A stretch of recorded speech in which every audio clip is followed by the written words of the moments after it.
मैं बिहार के सभी नवयुवकों से अपील करता हूं, कहना चाहता हूं कि जब आप कंपटीशन की तैयारी करना चाह रहे हैं, करने के लिए शुरू कर रहे हैं, तो सबसे पहले गणित को समझना पड़ेगा। गणित की पढ़ाई शुरू करना पड़ेगा। गणित के बाद ही आपको सफलता मिलेगा। और आज बिशानी क्लासेस गणित का क्लास शुरू कर दिया है, जहां से गणित शुरू होता है। देख लीजिए व्हाइट बोर्ड पर, आज से मैं आप लोगों के लिए जहां से गणित शुरू होगा, कहां गणित खत्म होगा, इसको हम शुरू कर चुके हैं। पहला चैप्टर मेरा है संख्या पद्धति, नंबर सिस्टम। नंबर सिस्टम जब तक नहीं आएगा, जोड़ घटाव गुना भाग नहीं आएगा, तो गणित का कोई प्रश्न नहीं समझ पाइएगा। जब तक आप काउंटिंग नंबर नहीं समझिएगा, नंबर नहीं समझिएगा, तो गणित कैसे बनाइएगा। इस गणित को बनाने के लिए पहले छोटी छोटी समस्या को समझना पड़ेगा। और छोटी समस्या देखिए, सबसे पहले यहां शुरू कर दिया है। प्राकृत संख्या, natural number. Natural number, natural मतलब क्या होता है? प्राकृतिक। और नंबर मतलब होता है संख्या। प्राकृतिक संख्या उस संख्या को कहते हैं जिसमें जितने भी सजीव निर्जीव वस्तु है उसको हम गिन सकते हैं, अर्थात गिनती की संख्या को हम प्राकृतिक संख्या कहते हैं। उदाहरण 1, 2, 3, 4, 5 से लेकर के अनंत तक गिनना संभव नहीं है, इसलिए अनंत तक गिन सकते हैं। इसलिए यहां लिखे हैं प्राकृतिक संख्या, नेचुरल नंबर। परिभाषा: गिनती में उपयोग की जाने वाली सभी संख्याएं प्राकृतिक संख्या कहलाती है। उदाहरण 1, 2, 3, 4, 5 डॉट डॉट डॉट इन्फिनिटी। ये क्या है? इन्फिनिटी है, इसको कहते हैं अनंत तक। अब है दूसरा पूर्ण संख्या, होल नंबर। होल मतलब होता पूरा, भरा हुआ, यानी पूर्ण। नंबर मतलब संख्या, तो पूर्ण संख्या। पूर्ण संख्या उसको कहेंगे जब हम नेचुरल नंबर के पहले शून्य का प्रयोग करेंगे, यानी शून्य से प्रारंभ होते हुए प्राकृतिक संख्या की ओर गुजरते हुए अनंत तक जाते हुए संख्या को हम होल नंबर, पूर्ण संख्या कहेंगे। जैसे प्राकृतिक संख्याओं में शून्य को सम्मिलित करने पर जो संख्या प्राप्त होती है पूर्ण संख्या कहलाती है। अर्थात अथवा या शून्य से लेकर अनंत तक की संख्याओं को पूर्ण संख्या कहते हैं। पहले ही हम बोल चुके हैं कि पूर्ण संख्या किसको कहेंगे। तो प्राकृतिक संख्या के पहले शून्य जब लगा देंगे, यानी शून्य से लेकर के अनंत तक जो संख्याएं होंगी वो पूर्ण संख्याएं होंगी। चौथा नंबर में है पूर्णांक संख्या, इंटीजर नंबर। पूर्णांक संख्या, पूर्णांक संख्या वैसी संख्याएं हैं जो धनात्मक, ऋणात्मक और शून्य से मिलकर बनी हुई संख्या पूर्णांक संख्या कहलाती है। पूर्णांक संख्या किसी है? संख्या है धनात्मक, ऋणात्मक और शून्य से मिलकर बनी हुई संख्या पूर्णांक संख्या कहलाती है। जैसे उदाहरण में -5, -4, -3, -2, -1 यहाँ ऋणात्मक है। अब यहाँ देखिए शून्य है, शून्य है, फिर है 1, 2, 3, 4, 5 डॉट डॉट डॉट, यानी 1, 2, 3, 4, 5 ये क्या है? धनात्मक है। इस तरीका से परिभाषा के अनुकूल उदाहरण पेश कर दिया गया है। अब है सम संख्या, इवेन नंबर। इवेन नंबर वैसी संख्याएं हैं, वैसी प्राकृतिक संख्याएं जो 2 से पूरी पूरी विभाजित हो जाती हो, यानी होती हो, वे सभी संख्याएं सम संख्याएं कहलाती है, इवेन नंबर कहलाती है। जैसे उदाहरण में है 2, 4, 6, 8, 10। अब ये देखिए 2 से इसको भाग लगाइएगा, 2 से 1 मत पे कर जाएगा 2, फिर 2 से इसको भाग लगाए 4 मत पे पूरा पूरी कर जाएगा, फिर 2 से इसमें भाग लगेगा, 6 मरतबे कट जाएगा। इसलिए इसको उदाहरण में पेश किया गया है, जैसा परिभाषा है उस परिभाषा के अनुकूल उदाहरण है। अब देखिए ओड नंबर और कंपोजिट नंबर। ओड नंबर और कंपोजिट नंबर समझिए। ओड मतलब क्या होता है? विषम संख्या। इसको ग्रामर में जब पढ़िएगा तो मतलब होता है उल्टा। सम का उल्टा होता है विषम, विषम का उल्टा होता है सम, इसलिए ओड संख्या। ओड संख्या की परिभाषा है ऐसी प्राकृत संख्या जो 2 से पूर्णतः विभाजित न हो, जो 2 से पूर्णतः विभाजित न हो, विषम संख्या कहलाती है। उदाहरण है 1, 3, 5, 7, 9, 11। अब ये देखिए कि क्या परिभाषा में जो लिखाया गया 2 और उसका उदाहरण जो लिखाया गया है, क्या उदाहरण के परिभाषा के अनुकूल उदाहरण ठीक है? 2 से क्या 1 करता है? नहीं करता। 2 से क्या 3 करता है? नहीं करता। 2 से क्या 5 करता है? नहीं करता। 2 से क्या 7 करता है? नहीं करता। 2 से क्या 9 करता है? नहीं करता। 2 से क्या 11 करता है? नहीं करता। ETC अदर जितनी संख्याएं लिखनी हो वो लिख डालिएगा। जो 2 से पूरा नहीं करता है वही विषम संख्या कहलाता है, वही ओड नंबर कहलाता है। अब है भाज्य संख्या, कंपोजिट नंबर। कंपोजिट नंबर की परिभाषा देखिए क्या है कि ऐसी प्राकृत संख्या जो संख्या स्वयं और 1 से विभाजित होने के अतिरिक्त, माने 0 और 1 से विभाजित अगर होता है तो उसके अतिरिक्त भी कम से कम किसी एक अन्य संख्या से वो विभाजित हो। 0 और 1 के अतिरिक्त वे संख्याएं कम से कम एक संख्या से वो कम विभाजित हो तो ही वो क्या कहलाएगी? भाज्य संख्या कहलाती है, कंपोजिट नंबर कहलाएगी। अब इसका उदाहरण देखिए 4, 6, 8, 10, 9, 12। अब यहाँ है 0 और 1, तो 1 से देखिए 1 के बाद 2 से भी कट रहा है, 2 के बाद 3 से 6 है, 3 से भी कटता है। इस तरह से ये इसका उदाहरण है। अभाज्य संख्या प्राइम नंबर। परिभाषा जिन संख्याओं के केवल और केवल 2 गुणनखंड होते हैं, माने केवल और केवल माने 2 गुणनखंड उसका होगा। केवल और केवल का मतलब यही हुआ, यहाँ जो लिखा गया है केवल और केवल माने सिर्फ 2 गुणनखंड, दूसरा के बाद तीसरा कभी नहीं होगा। इसलिए ऐसी संख्या को अभाज्य गुणनखंड, अभाज्य संख्या कहते हैं। 2, 3, 5, 7, 11, 13, 17, 19 इसका गुणनखंड 2 है। 1 है से 3 2 है तो 1 है, 1 से कटेगा और 2 अपने आप से कटेगा।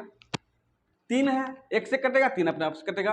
5 है वही कंडीशन है, 7 है वही कंडीशन है, 11 है वही कंडीशन है, 13 है वही कंडीशन है, 17 है वही कंडीशन है, 19 है वही कंडीशन है। यानी ये जितनी भी सारी संख्याएं उदाहरण में प्रस्तुत किया गया है आप लोगों के बीच, मैं उदाहरण बताया गया है, वही संख्याएं जो है अभाज्य संख्याएं 1 से और अपने आप से कटे, इसीलिए कहा गया केवल और केवल 2। पोस्ट में कर दिए गोलाम कर दिए, केवल और केवल 2 का मतलब अपने आप से और 1 से। क्लियर? अब है सह अभाज्य संख्या, को प्राइम नंबर।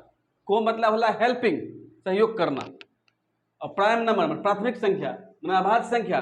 को प्राइम नंबर सह अभाज्य संख्या ऐसी संख्याएं के जोड़े जिनका गुणनखंडों में से 1 से और 1 के अतिरिक्त को भी उभयनिष्ठ गुणनखंड न हो, उन्हें सह अभाज्य संख्याएं कहते हैं। अब देखिए यहां आता है उभयनिष्ठ गुणनखंड, यहां कॉलम आ गया उभयनिष्ठ गुणनखंड, और आता है अतिरिक्त।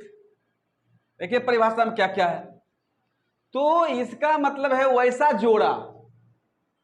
वैसा जोड़ा जिनका मोसो 1 हो, वैसा जोड़ा जिसका मोसो 1 हो।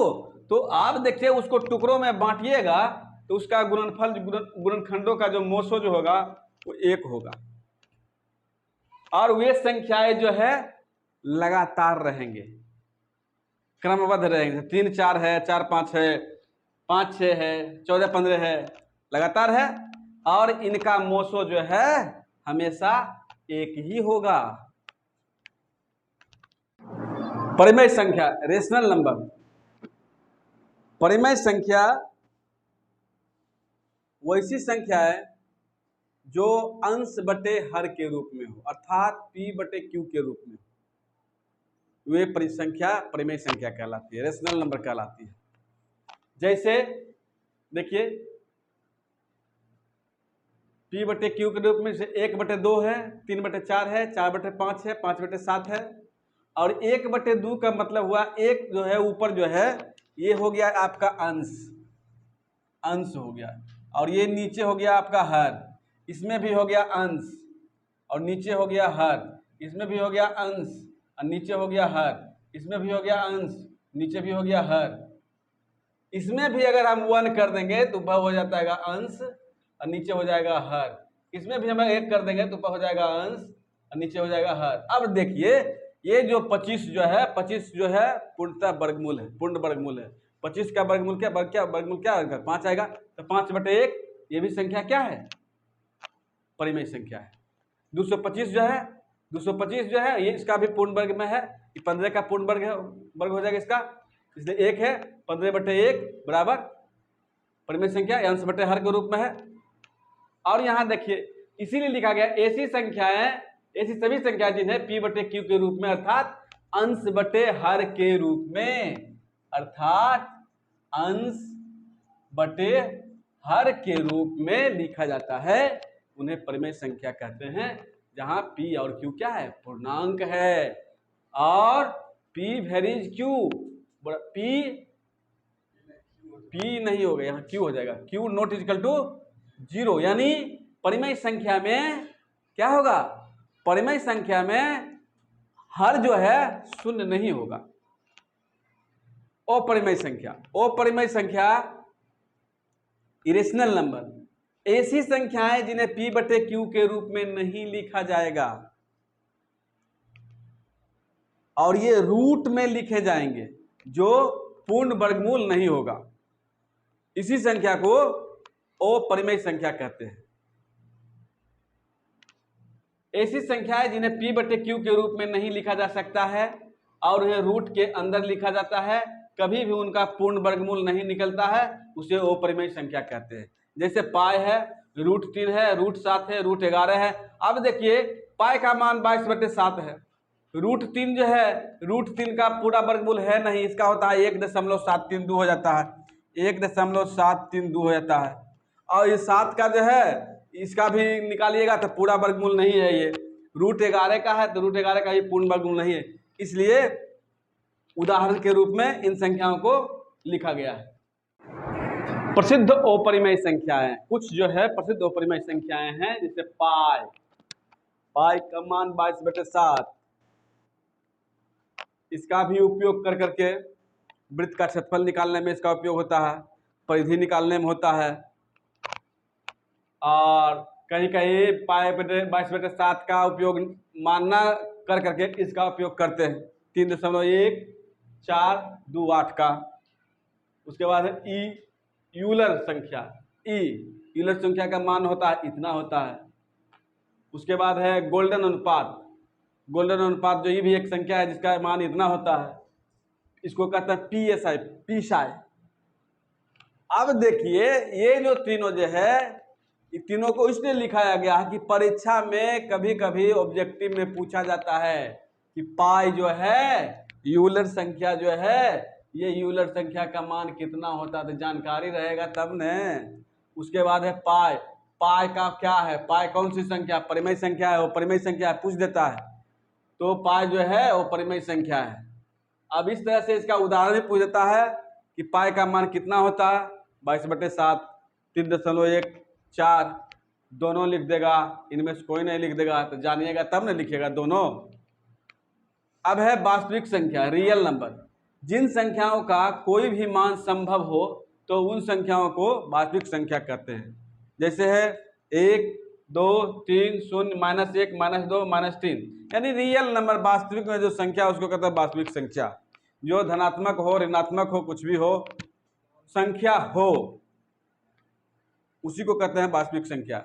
रूट में हो, बिना रूट में हो, भिन्न के रूप में हो, अंश बटे हर के रूप में हो, बिना अंश बटे हर के रूप में हो, परिमेय संख्या हो, प्राकृत संख्या हो, भाज्य संख्या हो, जितनी सारे संख्याओं को हमने बताया हुए सभी संख्याएं जो है रियल नंबर है, वास्तविक संख्या है, किन्हीं को कोई प्रॉब्लम नहीं। अब उसका उदाहरण देखिए, धनात्मक संख्या, ऋणात्मक संख्या, पूर्णांक संख्या, प्राकृत संख्या, परिमेय संख्या और परिमेय संख्या, सारे संख्याओं को यहाँ लोड कर दिया गया है। इसलिए लिख दिया गया नोट में, सभी परिमेय संख्या तथा वो परिमेय संख्याओं को वास्तविक संख्या कहते हैं। ओ वास्तविक संख्या, अनरियल नंबर। यदि किसी संख्या का वर्ग ऋणात्मक संख्या हो तो उसे ओ वास्तविक संख्या कहते हैं।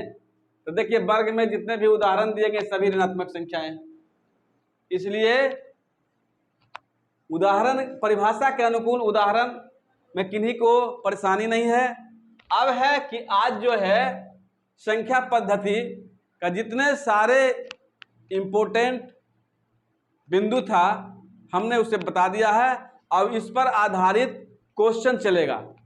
इसलिए सभी नवयुवकों से मेरा कहना है कि हमारा जितना भी समय है, सारा समय बिहार के, भारत के 1.25 करोड़ आबादी में उन नवयुवकों के लिए समर्पित है जिनकी आयु सीमा नौकरी लेने के लिए बचा हुआ है, अर्थात 18 से 35 वर्ष के युवकों के लिए मेरा समय, मेरा अध्ययन उन स्टूडेंट को समर्पित है। ऐसा सिंपल तरीका नहीं मिलेगा। और देख करके सब्सक्राइब कीजिए, लाइक कीजिए, कमेंट कीजिए। इसमें पैसा नहीं लगता है, हमारा मेहनत आपके साथ है। जब हम आपके लिए मेहनत कर रहे हैं तो आपको भी जिम्मेवारी बनती है लाइक सब्सक्राइब करना, ताकि आपके द्वारा मेरा मनोबल और ऊंचा बढ़ करके काम करने का मौका मिले। हम आपके लिए समय दे रहे हैं, आपके लिए अध्ययन कर रहे हैं और आपको चाहते हैं कि आप उच्च से उच्च पोस्ट पर पहुंचे। तो लाइक और सब्सक्राइब करना नहीं भूलें।